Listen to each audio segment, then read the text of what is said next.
الدنيا والدين وصلى الله وسلم على سيدنا ومولانا محمد خاتم النبيين وعلى آله وصحبه أجمعين. رب اشرح لي صدري ويسر لي أمري واحلل عقدة من لساني يفقه قولي. سبحانك لا علم لنا إلا ما علمتنا إنك أنت العليم الحكيم. أما بعد. Alhamdulillah, puji syukur kehadirat Allah Subhanahu wa Ta'ala. Salawat dan salam kita haturkan kepada baginda besar Nabi Agung Nabi Muhammad sallallahu alaihi wasallam. Ma'asyiral hadirin wal hadirat, jamaah yang dirahmati oleh Allah. Alhamdulillah, malam hari ini kita bisa melanjutkan kajian daripada pembacaan As-Siratun Nabawiyah, sejarah baginda Nabi besar Muhammad sallallahu alaihi wasallam, yang mana malam hari ini kita berada di awal bab kedua, akhir bab pertama dan awal bab kedua dari sejarah perjalanan hidup baginda Nabi Muhammad sallallahu alaihi wasallam, yaitu bab kedua dari lahirnya Nabi sampai nanti diutusnya baginda Nabi Muhammad sallallahu alaihi wasallam. Ma'asyiral hadirin wal hadirat, jamaah yang dirahmati oleh Allah, termasuk daripada kemuliaan yang Allah berikan untuk baginda Nabi besar Muhammad sallallahu alaihi wasallam, yaitu ketika beliau lahir terjadi kejadian-kejadian yang aneh, kejadian-kejadian yang menunjukkan bahwasannya bayi yang baru lahir adalah makhluk yang luar biasa, yang sangat dicintai oleh Allah Subhanahu wa Ta'ala.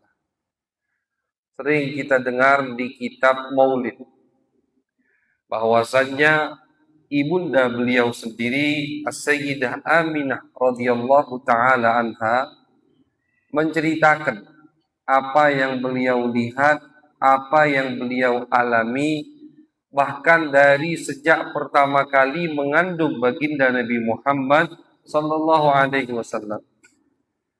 Kata Siti Aminah, aku pas ngandung Nabi itu tidak sadar hamil. Tidak sadar. Istilahnya kalau sekarang ini kata ngidam. Ngidam itu tidak ganti. Tidak ngidam sama sekali. Illa rufi'at haidati, kata beliau. Yang membuat aku ngeh atau aku sadar aku hamil, aku tidak haid. Haidnya terputus, mennya terputus. Dari situ kata beliau, aku mulai ngerasa ini kayaknya hamil. Ternyata betul hamil. La ajidu laha thiqalan wala alama wala wahman, di riwayat lain.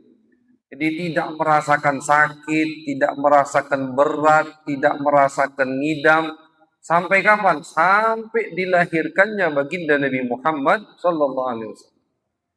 Ini yang diriwayatkan langsung dengan beberapa riwayat dan disebutkan oleh ulama sejarah di kitab-kitab mereka dari Siti Aminah, ibunda kandung baginda Nabi Muhammad sallallahu alaihi wasallam.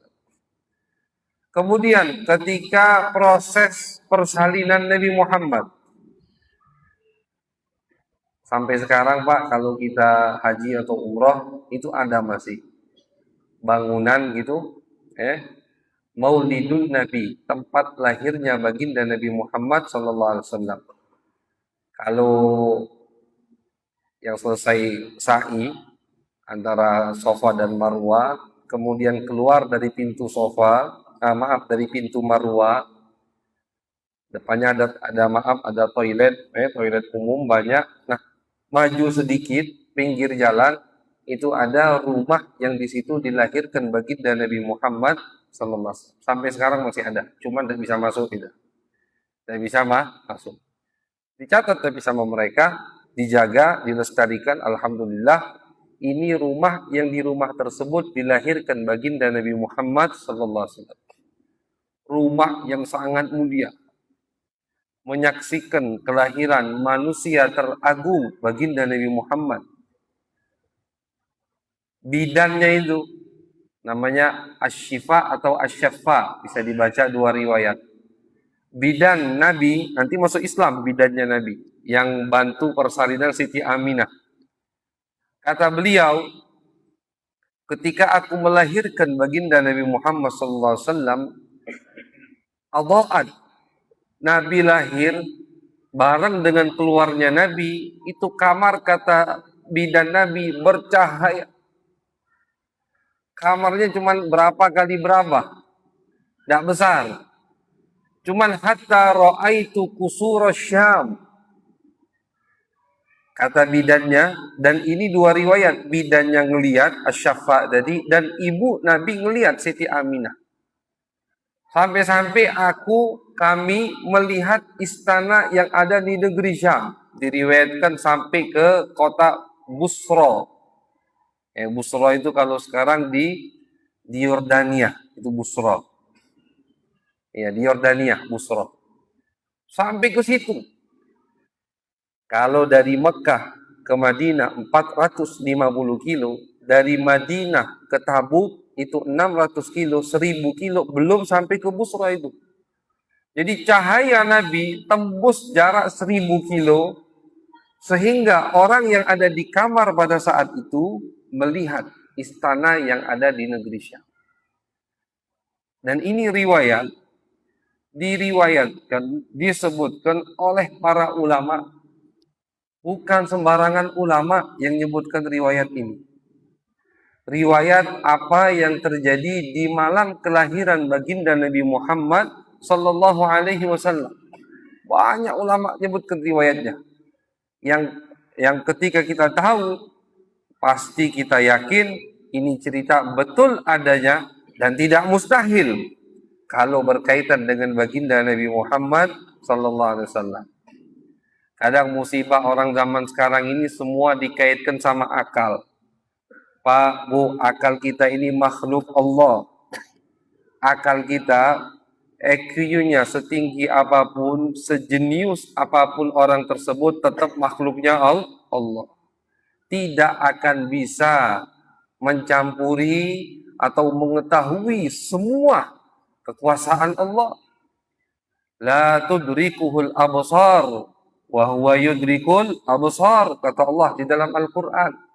Tidak ada yang bisa mencakup atau menguasai, mengetahui semua kekuasaan Allah. Artinya, kalau dikit-dikit kekuasaan Allah kita ukur dengan logika kita, tidak bakal masuk. Na'udzubillah, summa na'udzubillah, ujung-ujungnya jadi mulhid itu orang. Tidak percaya dengan apa yang diceritakan, yang diriwayatkan dari kekuasaan Allah Subhanahu wa ta'ala. Terlebih lagi jika itu terkait dengan baginda Nabi besar Muhammad sallallahu alaihi wasallam. Bidannya, ibunya ngelihat istana yang ada di negeri Syam ketika dilahirkannya baginda Nabi besar Muhammad sallallahu alaihi wasallam. Kemudian beliau riwayatkan dan diriwayatkan oleh Abdullah bin Abbas, wulidan Nabi masruran ay maqtu'as surrah. Nabi ketika lahir itu tali pusatnya udah terputus. Kalau kita kan istilah Palembang nunggu kupa, istilahnya kupa. Kupa pusat itu kadang 1 minggu, kadang 2 minggu, kadang 10 hari. Nabi lahir sudah selesai. Nadhifan, Nabi lahir itu tidak ada kotoran sama sekali. Tidak ada lendir, tidak ada darah, bersih. Ini yang lahir Nabi besar Muhammad sallallahu alaihi wasallam. Ulida mahtunan, Nabi lahir sudah dikhitam, sudah disunat. Sudah disunat. Karena nanti bakal jadi syariat beliau. Sunat itu wajib hukumnya. Makanya ketika Nabi lahir sudah disunat. Dan sunat ini wajib bukan dari atau bukan hanya di syariat baginda Nabi Muhammad SAW. Dari zaman Nabi Ibrahim alaihissalam di syariat beliau sudah diwajibkan sunat. Bahkan diriwayatkan Yahudi pun sunat. Umat Yahudi juga ada syariat sunat. Kenapa kita diwajibkan sunat? Karena kalau kita belum sunat, itu pasti akan selalu membawa najis. Makanya diwajibkan untuk sunat. Kalau belum sunat, pasti kapanpun bisa saja masih nempel najis di bagian tersebut. Makanya harus dipotong. Nah, cuman kata ulama, kalau ada orang yang baru masuk Islam, umurnya sudah 40 tahun misalkan, 50 tahun, belum sunat, bagaimana? Tanya sama dokter. Kalau kata dokter, orang ini kalau sunat berbahaya, bisa pendarahan, bisa macam-macam, ada efeknya yang membahayakan jiwanya, maka tidak perlu dia sunat. Jadi jangan disuruh sunat, latuwo misalkan, masuk Islam, belum sunat, nah sunat, jangan disuruh sunat. Kalau kata dokter, bakal madarat untuk dirinya. Tapi misalkan kata dokter tidak bisa, teknologi sekarang canggih, sunat sekarang pakai laser, langsung bisa keluar, selesai, misalkan. Tidak apa-apa kata dokter, maka wajib dia sunat. Karena kalau akan membawa najis, kalau dia bawa najis, sholatnya tidak sah. Bajunya mutanajis, nempel terus najis, kemana-mana bawa najis, maka sholatnya tidak sah. Nah, makanya diwajibkan di dalam syariat baginda Nabi Muhammad Sallallahu Alaihi Wasallam untuk sunat. Kapan bagusnya sunat? Khilaf ulama. Yang penting sebelum balik. Kalau orang dulu sunatnya agak tua-tua, maksudnya udah 2 tahun, 3. Sekarang tidak kan? 10 hari sunat sudah. Pokoknya kalau kata dokter boleh, tidak berbahaya, boleh langsung disunat. Yang penting sebelum balik. Jadi tidak ada ketentuan dari syariat, wajib sunat umur 2 tahun atau umur 5 tahun, tidak. Tergantung keadaan anak tersebut. Jadi ini syariat baginda Nabi Muhammad SAW dan sudah Allah jadikan Nabi makhtunan, sudah disunat dari beliau lahir. Kemudian Siti Aminah mengatakan, "Lamma kharaja min batni nazartu ilaiha fa idza huwa sajid qad rafa'a usbu'aihi kal mutadarri' al mubtahil." Kata Siti Aminah, ketika aku melahirkan Muhammad, itu Muhammad langsung sujud. Bayi ini langsung sujud. Kalau Nabi Isa masih bayi berbicara, "Inni Abdullah, aku adalah hambanya Allah." Nabi Muhammad SAW baru lahir, bukan hanya sekedar omongan, tapi beliau mempraktekkan ubudiyah kepada Allah dengan sujud kepada Allah Subhanahu wa Ta'ala. Nabi Isa kan ngomong masih kecil, termasuk bayi yang masih kecil berbicara. Disebutkan di dalam Al-Quran ada beberapa bayi, di antaranya Nabi Isa alaihissalam. Kemudian di antaranya bayi yang jadi hakim untuk Nabi Yusuf. Ketika Nabi Yusuf difitnah oleh Zulaikha, Zulaikha yang merayu Nabi Yusuf. Tapi ketika ketahuan sama suaminya, sama Zulaikha, dilimpahkan semuanya ke Nabi Yusuf. Siapa hakimnya? Bayi yang belum bisa ngomong. Kata bayi tadi, kalau gamisnya robek dari depan, berarti yang salah Yusuf. Kalau gamisnya robeknya dari belakang, berarti yang salah Zulaikha. Ketika dilihat, ternyata robek dari belakang. Itu bayi yang ngomong. Nah, jadi ada beberapa bayi yang ngomong, Ashabul Ukhdud diceritakan di surat Al-Buruj. Ketika perempuan yang beriman, rajanya zalim, mengaku Tuhan, yang tidak iman semua, yang tidak iman ke raja semua dibakar. Ini perempuan bawa bayi. Tidak tega dia untuk lompat ke lubang yang di dalamnya api bersama bayinya. Akhirnya bayinya ngomong. Jangan takut wahai ibu. Kita berada di jalan yang benar. Kita berada di jalan yang benar. Lompat wahai ibu. Akhirnya lompat. Syahid di jalan Allah. Ada beberapa bayi yang bisa ngomong, Allah jadikan mereka ngomong di masa kecil. Habis ngomong itu diam lagi Pak. Bukannya ngomong terus sampai besar. Tidak. Bukan. Jadi habis ngomong itu sudah. Nabi Isa, inni Abdullah ataniyal kitaba wa ja'alani nabiyya. Sampai 2-3 ayat omongan Nabi Isa di surat Maryam Allah ceritakan. Setelah itu tidak bisa ngomong lagi, udah diam. Tidak bisa ngomong lagi. Kalau Nabi Isa bersaksi bahwasannya beliau iman kepada Allah, Nabi besar Muhammad SAW ketika lahir sujud kepada Allah. Bahkan tangannya itu kata Siti Aminah mengangkat ke atas. Seperti orang yang bermunajat, berdoa kepada Allah Subhanahu wa Ta'ala. Ini yang ibu Nabi lihat ketika melahirkan putranya Sayyiduna Muhammad sallallahu alaihi wasallam. Jadi sekali lagi penguat untuk dalil di kajian kita sebelumnya bahwasannya ibunda Nabi Muhammad sallallahu alaihi wasallam kalau masih hidup sampai Nabi diutus pasti akan jadi orang yang pertama kali mengucapkan syahadat di hadapan baginda Nabi Muhammad sallallahu alaihi wasallam. Beliau saksikan dari ngandung sudah beliau saksikan ini anakku bukan sembarangan orang. Di riwayat lain diceritakan bukan hanya syafa bidan untuk bersalinnya Siti Aminah, akan tetapi turun Siti Asia, turun Siti Maryam bersama bidadari. Ini di hadis diriwayatkan. Siti Asia ketika di dunia statusnya istri Fir'aun, tapi tidak pernah disentuh sama Fir'aun. Fir'aun tuh tidak pernah nyentuh Siti Asia, jadi masih perawan beliau dan iman kepada Allah. Nanti di surga bakal jadi istri Nabi Muhammad sallallahu alaihi wasallam. Siti Maryam juga begitu. Nanti di surga bakal jadi istri baginda Nabi Muhammad sallallahu alaihi wasallam. Ketika Nabi mau lahir, dua perempuan ini turun dari surga bersama bidadari. Apa tugas mereka? Untuk menenangkan Siti Aminah ketika mau melahirkan baginda Nabi Muhammad sallallahu alaihi wasallam. Nah, makanya ulama khilaf. Seperti yang kita sampaikan ketika kita membahas kajian tentang nama Muhammad. Siapa yang memberi Nabi nama Muhammad?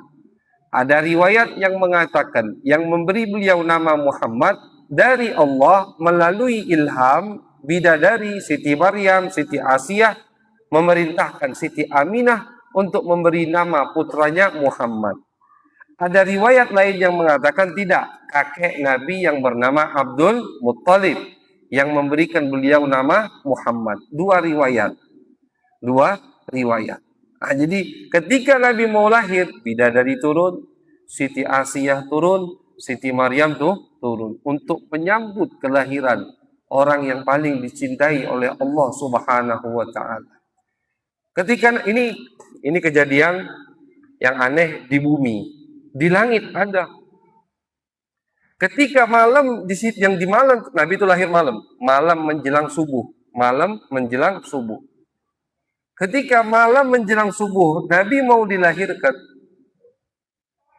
setan tidak bisa nguping apa yang diperbicarakan oleh malaikat di langit.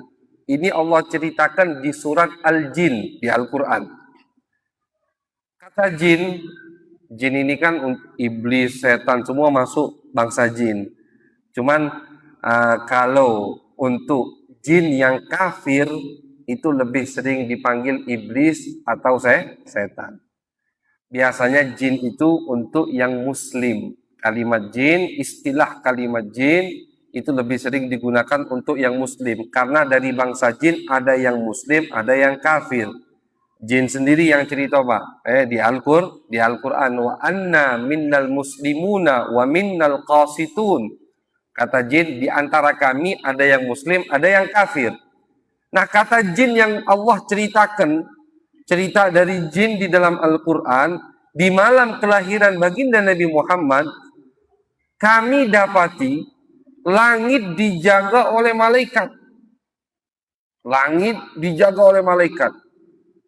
Kata jin, malaikat tadi sudah siap dengan busur panahnya dan syihab. Syihab jadi dengan busur panah, anak panahnya itu dari api. Yang mana kata jin, sebelum-sebelumnya langit itu kosong. Wa anna kunna naq'udu minha maqa'ida lis-sam'. Dulu kata jin, kami suka nongkrong di langit. Apa gawe jin nongkrong di langit? Bukan ibadah, nguping. Nguping apa yang diperbincangkan oleh malaikat atau nguping rapatnya malaikat. Apa yang akan mereka terapkan di muka bumi ini. Nguping. Setelah nguping dari malaikat, jin turun ke bumi. Ngasih tahu temannya dari bangsa manusia alias dukun. Ini di Al-Quran ceritakan. Kasih tahu ke dukun. Oh, kasih tahu yang datang ke kau, besok dia bakal begini, besok dia bakal begini, besok bulan depan dia bakal dapat ini. Oh, tender itu, bisnis itu ambil, untung. Oh, jangan diambil. Orang yang datang ke dukun tadi, oh percaya nian akhirnya. Dikira dukun tahu betulan, padahal tidak. Dukun tahu informasi ini dari jin. Jin nguping. Nguping ke langit. Dengar, tentu semua atas izin Allah Subhanahu wa ta'ala, ya, atas izin Allah. Allah biarkan memang buat cobaan umat manusia. Tapi ketika malam dilahirkan baginda Nabi Muhammad, kami tidak bisa nguping lagi, kata jin. Tiba-tiba malaikat penuh dijaga oleh langit, penuh dijaga oleh malaikat, udah siap. Famay yastami'il ana yajid lahu shihabar rasada, kata jin di surat Al-Jin. Sekarang kalau berani ada yang nguping, udah siap. Malaikat tinggal nembak. Jin ditembak sama malaikat dengan api, terbakar, mati. Tidak ada yang berani. Akhirnya ketika mereka cek, apa ini? Apa yang lagi terjadi? Kok tiba-tiba langit dijaga oleh malaikat? Ternyata di malam tersebut dilahirkannya baginda Nabi besar Muhammad Sallallahu Alaihi Wasallam. Kenapa Allah lindungi langit ketika Nabi lahir? Untuk mempersiapkan 40 tahun akan mendatang, wahyu turun dari Allah, jalan wahyu, lintas wahyu turun dari Allah kepada Nabi melalui langit. Langit sama Allah dijaga untuk apa? Untuk menyambut diutusnya baginda Nabi besar Muhammad Sallallahu Alaihi Wasallam. Jadi sampai Nabi diutus, jin tidak bisa nguping di langit. Nabi diutus sampai Nabi wafat, jin tidak bisa nguping di langit. Cuman ulama khilaf. Setelah Nabi wafat, sekarang ini masih bisa apa tidak? Ulama khilaf. Ada sebagian ulama yang mengatakan udah dikasih lagi sama Allah. Nabi sudah wafat. Ketika Nabi wafat tidak ada lagi Al-Quran yang turun, wahyu selesai, udah langit tidak ketat lagi. Ada sebagian ulama yang mengatakan tidak. Sampai saat ini, sampai nanti hari kiamat, jin tidak bisa lagi nguping ke langit. Khilaf ulama. Itu tidak terlalu penting untuk kita. Yang penting ketika Nabi lahir, Allah persiapkan langit untuk menyambut kelahiran Nabi, untuk menyambut wahyu yang akan Allah turunkan 40 tahun mendatang kepada baginda Nabi besar Muhammad Sallallahu Alaihi Wasallam. Di langit, tadi di bumi, di langit. Di hutan, di laut, diriwayatkan dalam hadis, ikan di laut, binatang-binatang buas yang ada di hutan, semua ribut malam itu. Malam itu ribut. Sampai orang-orang yang suka berburu dari kabilah Quraisy itu ngerasa aneh, ada apa ini? Ternyata di malam tersebut dilahirkannya baginda Nabi Muhammad Sallallahu Alaihi Wasallam. Intinya, ma'asyiral hadirin, di malam yang malam tersebut lahirnya baginda Nabi Muhammad, semua alam semesta ini menyambut kelahiran baginda Nabi Muhammad Sallallahu Alaihi Wasallam. Karena bakal kita lihat nanti apa yang dibawa oleh Nabi, perubahan apa yang dibawa oleh Nabi Muhammad. Kegelapan yang begitu gelap di zaman jahiliyah, orang nyembah batu. Jahiliyahnya di situ. Bukan jahiliyah itu mereka bodoh, jauh dari peradaban atau jauh dari keilmuan, tidak. Sastrawan semua mereka. Mereka orang-orang yang berpendidikan. Tapi kok bisa nyembah batu? Nah, jahiliyahnya di situ. Bahkan Sayyidina Umar mengatakan, aku dulu di zaman jahiliyah pernah iseng buat berhala dari roti, dari adonan. Pas lapar, aku makan. Tapi masih percaya, cak mana Tuhan dimakan. Jahiliyahnya di situ. Ah, itulah tugas baginda Nabi Muhammad SAW. Dari zaman jahiliyah, Nabi bawa mereka ke zaman yang terang menderang. Dan itu semua dimulai dari dilahirkannya baginda Nabi Muhammad SAW. Oleh karena itu ulama mengatakan bahwasannya malam kelahiran baginda Nabi Muhammad SAW adalah malam yang termulia, bahkan melebihi malam-malam mulia yang ada di agama Islam, melebihi mulianya malam Lailatul Qadar. Tapi bukan malam 12 Rabiul Awal yang tiap tahun kita peringati, bukan Pak. Yang dimaksud sama ulama ini malam yang pada malam itu dilahirkan Nabi. Bukan peringatan tiap tahun kita ngadakan acara maulid, oh acara maulid ini lebih afdol daripada malam Lailatul Qadar. Tidak, bukan itu yang dimaksud sama ulama. Tapi malam yang di malam tersebut dilahirkan Nabi, sudah lewat malam itu. Nah, malam tersebut lebih afdol, lebih mulia daripada Lailatul Qadar. Kata ulama, malam Lailatul Qadar itu tidak akan ada kalau Nabi tidak lahir. Kapan malam Lailatul Qadar ada? Malam Lailatul Qadar ada setelah lahirnya Nabi Muhammad, diutusnya Nabi Muhammad, baru Allah berikan malam Lailatul Qadar. Berarti penyebab malam Lailatul Qadar ada karena adanya malam kelahiran baginda Nabi Muhammad sallallahu alaihi wasallam. Terus kata ulama, malam Lailatul Qadar kenapa mulia? Kenapa malam Lailatul Qadar itu mulia? Kita dianjurkan untuk mencarinya. Nabi menganjurkan kita carilah di tanggal di tanggal ganjil, setiap malam ganjil 21, 23, 25, ada riwayat di malam 25, di malam 24, 26, 28, riwayat. Banyak riwayat tentang Lailatul Qadar. Kenapa Nabi menganjurkan kita untuk menghadang malam Lailatul Qadar? Karena malam tersebut mulia. Kenapa malam Lailatul Qadar mulia? Karena turunnya malaikat di malam tersebut. Allah ceritakan, Allah sebutkan tanazzalul malaikatu. Saking banyaknya, kata Nabi, kalau kalian melihat dibukakan hijab sama Allah di malam Lailatul Qadar, kalian akan melihat langit bumi ini semuanya malaikat. Langit yang kita lihat ini semuanya, kata Nabi, malaikat. Saking banyaknya malaikat yang turun. Makanya kata ulama, termasuk tanda malam Lailatul Qadar, malamnya itu paginya itu ketika matahari terbit, mataharinya ada, terbit seperti biasa, tapi mataharinya tidak panas. Itu termasuk tanda malam Lailatul. Teriknya itu tidak ada, tidak hangat teriknya itu. Terik matahari. Kenapa? Karena masih ada efek dari bolak-baliknya malaikat langit ke bumi, langit ke bumi. Jadi malam Lailatul Qadar menjadi malam yang mulia karena malaikat. Sekarang malam lahirnya Nabi Muhammad. Kenapa jadi mulia? Karena ada ya baginda Nabi Muhammad sallallahu alaihi wasallam. Tidak bisa dibandingkan Nabi dengan malaikat. Afdalul khalq, makhluk yang paling mulia. Malaikat itu jadi pembantunya, khidmat kepada baginda Nabi Muhammad. Jadi kalau malam Lailatul Qadar mulia karena malaikat, malam kelahiran Nabi mulia karena Nabi. Itu dua perbandingan, kata ulama. Kemudian yang ketiga, kata ulama, malam Lailatul Qadar itu khusus untuk umat Nabi Muhammad. Khusus untuk ummatul ijabah. Khusus untuk umat al-ijabah, untuk umat yang percaya dengan Nabi. Ya, wong kafir, jangan ngarep dapat malam Lailatul Qadar, kan begitu. Siapa yang bisa dapat malam Lailatul Qadar? Tentu umat Nabi Muhammad. Yang tidak puasa saja jangan ngarep dapat malam Lailatul Qadar. Ya, khusus untuk orang-orang tertentu Lailatul Qadar.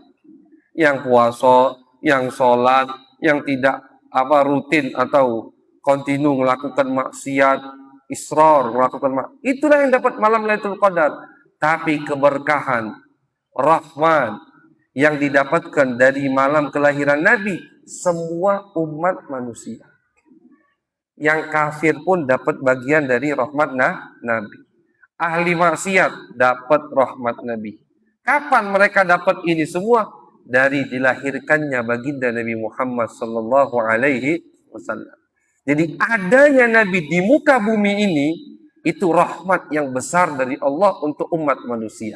Bahkan Allah di dalam Al-Quran bersumpah, berjanji tidak akan mengazab Abu Jahal, tidak akan mengazab Abu Lahab, orang yang keji-keji ini, yang sama Nabi sadis-sadis. Nanti kita bakal baca ini di bab ketiga, bagaimana gangguan mereka terhadap Nabi Muhammad. Tapi karena sayangnya Allah terhadap Nabi, karena permintaan Nabi Muhammad, Allah janji, wa ma kana Allahu liyu'adzibahum wa anta fihim. Di Al-Quran Allah sebutkan, Allah tidak akan mengazab mereka, wahai Muhammad, selagi engkau masih berada di tengah-tengah mereka.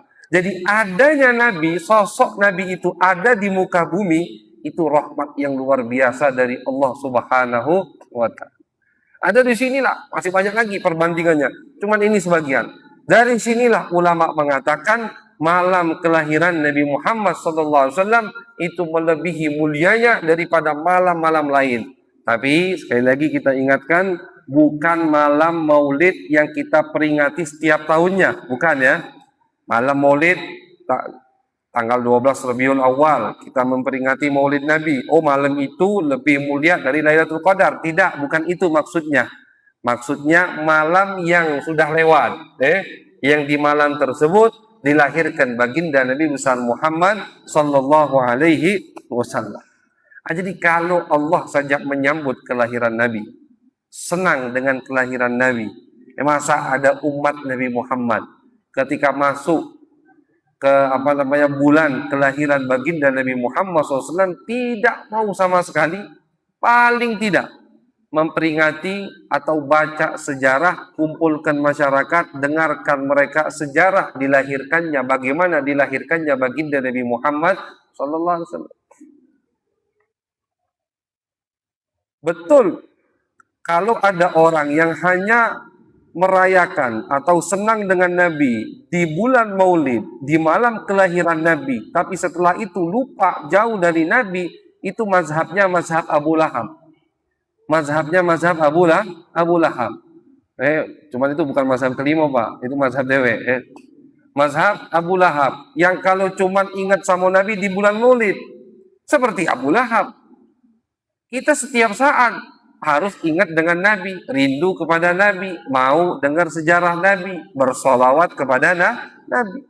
Tapi ketika masuk bulan yang di bulan tersebut pendapat yang paling muktamad mengatakan Nabi lahir di bulan tersebut, masa kita tidak senang menyambut bulan tersebut?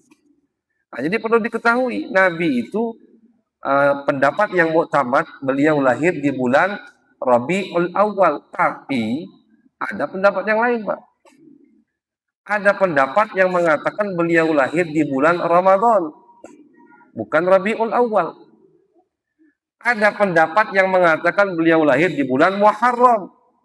Ada pendapat yang mengatakan beliau lahir di bulan Safar. Jadi ulama khilaf, walaupun itu 1-2 pendapat ulama. Tapi ada pendapat tersebut dan disebutkan sama ulama di kitab-kitab sejarah. Pendapat yang muktamad, yang masyhur, yang disepakati oleh ulama dengan hitungan yang jelas di bulan Rabiul Awal. Nah, bulan Rabiul Awal tanggal berapa? Khilaf lagi ulama. Tidak satu kata ulama sepakat 12 Rabiul Awal, tidak. Bahkan ada juga pendapat yang kuat mengatakan Nabi lahir di tanggal 9 Rabiul Awal.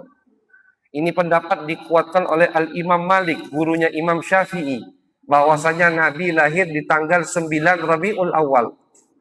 Ada yang mengatakan lahir di tanggal 2 Rabiul Awal. Artinya apa? Artinya mau di tanggal 12, tanggal 9, di bulan Rabiul Awal, di bulan apapun, setiap saat kita akan mengenang baginda Nabi Muhammad sallallahu alaihi wasallam. Setiap saat kita akan bersalawat kepada Nabi. Setiap saat kita akan mendekatkan diri kepada Nabi. Nah, cuman ketika datang bulan-bulan tertentu, di bulan tersebut ada kejadian begini, di bulan tersebut ada kejadian begini, di bulan Rabiul Awal ada kejadian begitu luar biasa, dilahirkannya baginda Nabi besar Muhammad sallallahu alaihi wasallam. Masa kita tidak mengambil kesempatan bulan tersebut untuk lebih mendekatkan diri kepada baginda Nabi Muhammad sallallahu alaihi wasallam. Nah, jadi senang dengan kelahiran Nabi itu bukan sesuatu yang bid'ah, bukan.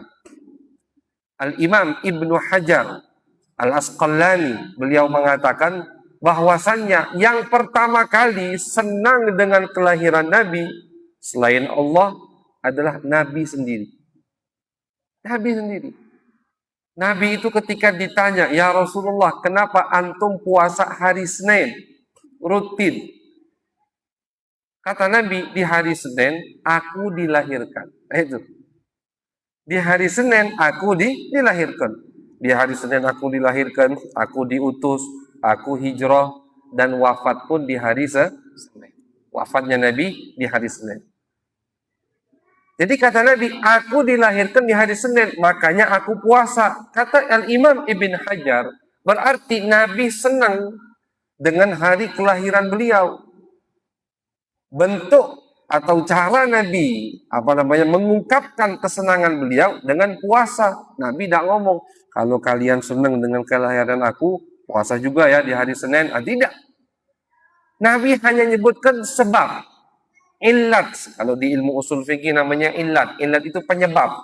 Kenapa penyebab Nabi puasa di hari Senin? Aku lahir di hari Senin. Itu penyebabnya. Karena lahir di hari Senin. Berarti apapun yang kita lakukan, asalkan sebabnya sama, penyebabnya sama, senang dengan kelahiran Nabi, dan yang kita lakukan tidak keluar dari syariat baginda Nabi Muhammad, itu paling tidak sesuatu yang mustahab dianjurkan oleh syariat. Jadi hukum itu, Pak, tidak bisa harus dari Allah langsung, sorry, Allah ngomong begini, berarti begitu. Atau dari Nabi, jelas. Kalau tidak ada dari Al-Quran dan hadis, berarti tidak boleh. Kalau modelnya begitu, Al-Quran bukan 30 juz. Kalau setiap hukum harus Allah yang nyantumkan secara jelas. Di Al-Quran, Al-Quran tidak akan jadi 30 juz, ratusan juz. Kapan hatamnya kita maju? Kapan hatam? Kalau misalkan semua hukum harus Nabi yang nyampaikan secara jelas, hadis Nabi tidak terhitung, mungkin jutaan ribu hadis Nabi. Agama ini agama untuk sampai nanti hari kiamat. Berarti apa? Jaminan dari Allah bahwasanya agama Islam mau di abad ke-10, abad ke-15, tahun 2026, tahun nanti 4000 berapa, Islam tetap bisa dipakai, hukum Islam selalu ada. Selalu ada, menaungi apa yang kita ingin lakukan. Ada, dinaungi oleh syariat Islam, syariat baginda Nabi Muhammad sallallahu alaihi wasallam. Jadi Nabi menyebutkan, aku puasa di hari Senin sebabnya karena senang. Aku dilahirkan di hari Senin. Jadi puasa. Nah, kita tidak puasa misalkan. Kalau puasa, lebih bagus. Kita ngumpulkan orang untuk bersalawat kepada Nabi, amal baik. Kita mengumpulkan orang di masjid sambil i'tikaf, amal baik. Mengumpulkan orang di masjid, zikiran, amal baik. Dengarkan qari membaca Al-Quran, amal baik. Dengarkan penceramah menyampaikan syariat baginda Nabi Muhammad, nuntut ilmu, amalan baik. Ditutup dengan ramah tamah, makan-makan, it'amu ta'am juga amal baik. Jadi mungkarnya di mana? Mungkarnya di mana? Tidak ada mungkar dari yang kita lakukan. Kenapa disalahkan? Padahal kalau kita baca tadi bagaimana Allah memeriahkan kelahiran baginda Nabi Muhammad, apa yang kita lakukan tidak ada apa-apanya. Apa yang kita lakukan untuk menyambut kelahiran Nabi tidak bisa dibandingkan dengan apa yang dilakukan oleh Allah Subhanahu wa Ta'ala. Nah, jadi kelahiran Nabi, malam yang sangat mulia, malam yang sangat luar biasa. Di malam tersebut peradaban dunia, akan berubah jalur cerita dunia dari masa jahiliyah, masa kesesatan, masa kegelapan, perubahan yang sangat drastis akan kita dengar ceritanya insya Allah setelah diutusnya baginda Nabi besar Muhammad Sallallahu Alaihi Wasallam. Jadi malam hari ini alhamdulillah kita sudah dengarkan bagian pertama dari bab kedua. Kita ulangi seperti yang sering kita sampaikan, sejarah Nabi kalau kita rangkum jadi 5 bab. Bab pertama kita sudah selesai, alhamdulillah. Kejadian-kejadian yang terjadi sebelum dilahirkannya baginda Nabi Muhammad Sallallahu Alaihi Wasallam. Kita masuk ke bab kedua. Dari Nabi dilahirkan sampai nanti Nabi diutus oleh Allah Subhanahu wa Ta'ala. Akan kami rangkum, akan kami kumpulkan apa saja yang terjadi dari Nabi dilahirkan sampai Nabi diutus oleh Allah dengan niat agar kita makin dekat dengan baginda Nabi Muhammad Sallallahu Alaihi Wasallam. Cinta dilandasi dengan ma'rifat. Amin ya rabbal alamin. Allahumma aghnina bil ilm wa zayyinna bil hilm wa akrimna bit taqwa wa jammilna bil afiyah. Rabbana taqabbal minna innaka antas sami'ul alim wa tub alaina innaka antat tawwabur rahim. Sallallahu alaihi wasallam Muhammad wa ala alihi wa sahbihi baraka wasallam walhamdulillahi rabbil alamin.